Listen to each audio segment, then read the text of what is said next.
Good evening to all. आपका स्वागत है सीटेट के इस चैनल में। आज हम इतिहास का एक चैप्टर आगे और करने जा रहे हैं। एनसीईआरटी क्लास 6 का ये चैप्टर है, चैप्टर नंबर 5। क्या बताती हैं हमें किताबें और कब्रें।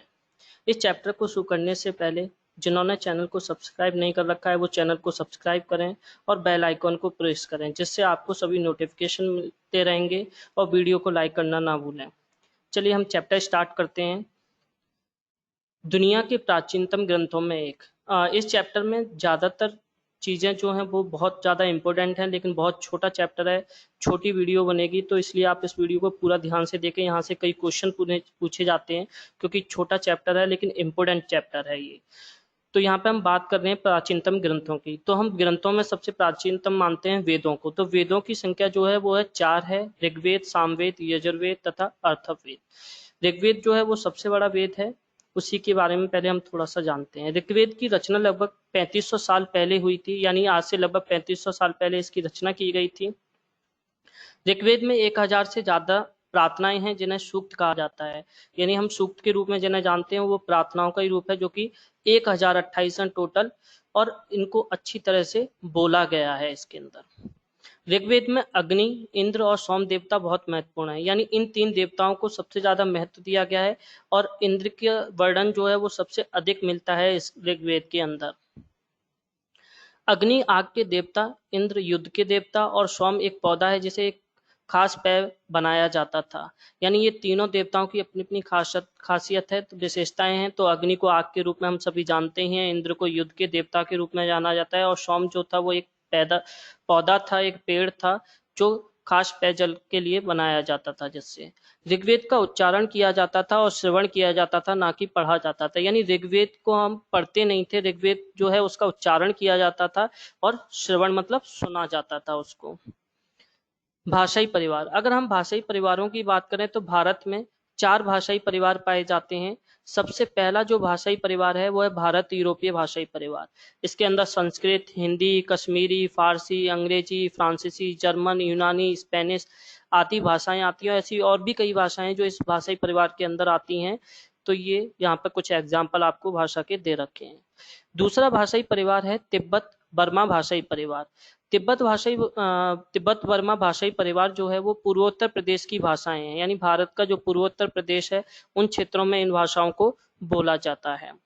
तीसरा है द्रविड़ भाषाई परिवार, जैसे तमिल, तेलुगु, कन्नड़ और मलयालम भाषाएं। यानी भारत के दक्षिण में, साउथ में जो भाषाएं बोली जाती हैं वो द्रविड़ भाषाई परिवार में शामिल की जाती हैं। ये उन्हीं में से एग्जाम्पल दे रखे हैं। तमिलनाडु में, आंध्र प्रदेश में, कर्नाटक में, केरल में, ये सारी जो भाषाएं हैं वो द्रविड़ भाषाई परिवार में शामिल की जाती हैं। एंड चौथा है लास्ट, ऑस्ट्रो एशियाटिक भाषा परिवार। यानी झारखंड और मध्य भारत में जो भाषाएं बोली जाती हैं वो ऑस्ट्रो एशियाटिक भाषाई परिवार में शामिल की जाती हैं। ऋग्वेद की भाषा प्राक संस्कृत या वैदिक संस्कृत कहलाती है। यानी ऋग्वेद किस भाषा में लिखा गया था, एक नॉर्मल क्वेश्चन ये पूछा जाता है तो उसको हम संस्कृत में लिखा गया था, या उसकी जो भाषा थी वो संस्कृत थी। ऋग्वेद से संबंधित अन्य तथ्य। यानी ऋग्वेद से जुड़े हुए कुछ इंपॉर्टेंट तथ्य हैं जिनको पेपर में कई बार पूछा जाता है। ऋग्वेद में सरस्वती, सिंधु और उसकी सहायक नदियों का जिक्र किया गया है। अगर क्वेश्चन ये पूछा जाए कि ऋग्वेद में सबसे अधिक बार किस नदी का जिक्र किया गया है सबसे अधिक, तो वो सरस्वती नदी है जिसका सबसे अधिक जिक्र किया गया है। वहीं गंगा और यमुना की अगर हम बात करें तो इनका उल्लेख सिर्फ एक बार किया गया है। तो ये सीटेट के अंदर क्वेश्चन कई बार पूछा गया है कि ऋग्वेद में गंगा या यमुना का जो जिक्र है वो कितनी बार किया गया है। तो वहाँ पे आंसर में ऑप्शन में दे दिया जाता है कि 1, 2, 3, 4 इस तरीके से। तो इन दोनों का जो जिक्र है वो केवल हमें एक एक बार ही देखने को मिलता है। विश्व शब्द से वैश्य शब्द निकला है। यानी हम जब वर्ण की बात करते हैं तो 4 वर्ण में जो वैश्य वर्ण है उसकी उत्पत्ति जो है वो विश्व शब्द से हुई है। ऋग्वेद में विश्व और जनों के नाम मिलते हैं, यानी ऋग्वेद के अंदर इनका भी उल्लेख देखने को मिलता है। दस्यु वे लोग थे जो यज्ञ नहीं करते थे और शायद दूसरी भाषा में बोलते थे। यानी दस्यु उन लोगों को कहा जाता था जो यज्ञ नहीं करते थे और जो दूसरी भाषाओं का प्रयोग करते थे जो इन प्रदेशों में नहीं बोली जाती थी।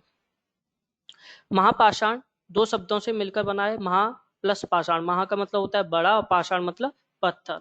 तो यहाँ पे जो बड़े पत्थर या उनका प्रयोग किया जाता था, बड़े बड़े पत्थरों का, खासकर जो कब्रें बनाई जाती थी उनमें बड़े पत्थरों का प्रयोग किया जाता था, इसलिए इस युग को महापाषाण युग के नाम से जाना जाता है। इसकी जो कब्रें बनाने की प्रथा थी वो लगभग आज से 3000 साल पहले शुरू हुई। मृतकों को खास किस्म के मिट्टी के बर्तनों के साथ दफनाया जाता था, जिन्हें काले लाल मिट्टी के बर्तनों यानी ब्लैक एंड रेड वेयर के नाम से जाना जाता है। यानी जो मृतक होते थे उनको दफनाने के लिए जो अलग एक मिट्टी के बर्तनों का प्रयोग किया जाता था, उनको काले लाल मिट्टी के बर्तनों के नाम से, या इंग्लिश में हम उसको ब्लैक एंड रेड वेयर के नाम से जानते हैं।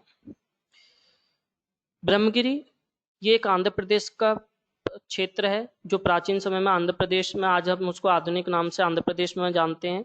तो उसमें एक व्यक्ति की कब्र मिली है जिसमें 33 सोने के मनके और शंख पाए गए हैं। दूसरे कंकालों के पास से कुछ मिट्टी के बर्तन ही पाए गए हैं। तो यहाँ पे ये एक चीज देखने को मिलती है कि उस टाइम एक परंपरा रही होगी कि लोगों के साथ कब्र में दफनाने के अलग अलग तरीके होते थे, वो अपने अपने अनुसार लोग उसको दफनाते थे। इनाम गांव ये महाराष्ट्र में एक जगह है। आधुनिक महाराष्ट्र की अगर हम बात करें तो पहले इनाम गांव जो था महाराष्ट्र के ही जगह पर स्थित था। वहां पे भीमा की जो सहायक नदी गौड़ के किनारे एक जगह है, यानी वहां पे भीमा की जो एक सहायक नदी है गौड़, उसके किनारे पे इनाम गांव एक जगह थी।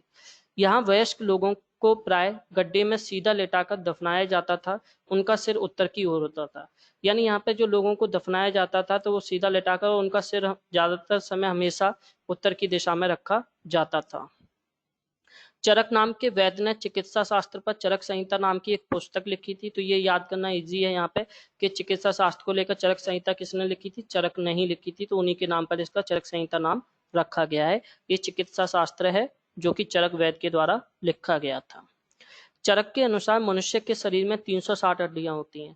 यानी चरक ने जो चिकित्सा शास्त्र लिखा था उसमें ये बताया गया था कि मनुष्य के शरीर में जो हड्डियां होती हैं उनकी संख्या 360 है। जबकि आधुनिक अगर हम शरीर रचना की बात करें, विज्ञान की बात करें, साइंस की, तो वो 206 हड्डियों से ज्यादा नहीं मानती है। यानी मनुष्य के शरीर में 206 हड्डियां पाई जाती हैं।